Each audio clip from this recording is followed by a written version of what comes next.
Station ఘన్పూర్లో Kadiyam Srihari Tatikonda రాజయ్యల మధ్య మాటల యుద్ధం నడుస్తోంది. కడియం అవినీతికి పాల్పడ్డారని రాజయ్య అంటుంటే ఇంతవరకు ఒక్క మచ్చ కూడా లేదని కౌంటర్ ఇచ్చారు శ్రీహరి. ఇద్దరి మధ్య జరిగిన డైలాగ్ వార్ ఇప్పుడు చూద్దాం. రాజయ్య పట్ల నాకు సానుభూతి ఉందండి. ఒక మాటలో చెప్పాలంటే రాజయ్య గారికి టికెట్ రాకపోవడానికి కారణం నేను కాదు.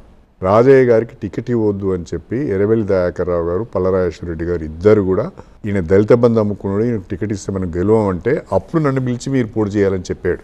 కానీ మా అమ్మాయికి బీఫామ్ ఇచ్చినట్టుగా కానీ నిధులు ఇచ్చినట్టుగా కానీ కేటీఆర్ చెప్పినా, హరీష్ రావు చెప్పినా, కేసీఆర్ చెప్పినా మా అమ్మాయి నేను ఇద్దరం కూడా మా పదవులకు రాజీనామా చేస్తాం.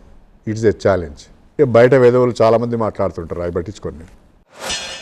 అధికారాన్ని అనుభవించి బిడ్డకు తనకు టికెట్ తీసుకొని పార్టీ ఫండ్ తీసుకొని మళ్ళీ పచ్చి అబద్ధంగా నేను ఒక్క పైస తీసుకున్నట్టు నిరూపిస్తే నేను నా బిడ్డ రాజకీయ సన్యాసం అన్నట్టు మాట్లాడడం సిగ్గుచేటు. స్వయంగా కేటీఆర్ గారే బీఫాము పార్టీ ఫండ్ తీసుకున్నాడు, నా దగ్గరికి వచ్చి 5 కోట్లు అడిగిండు అని చెప్పేసి మాట్లాడిన సందర్భం నేను గుర్తు చేస్తా ఉన్నాను. కడియం శ్రీహరి అంటే నిబద్ధత లేదు, నియంత్రణ లేదు, అవకాశవాద రాజకీయ నాయకుడు.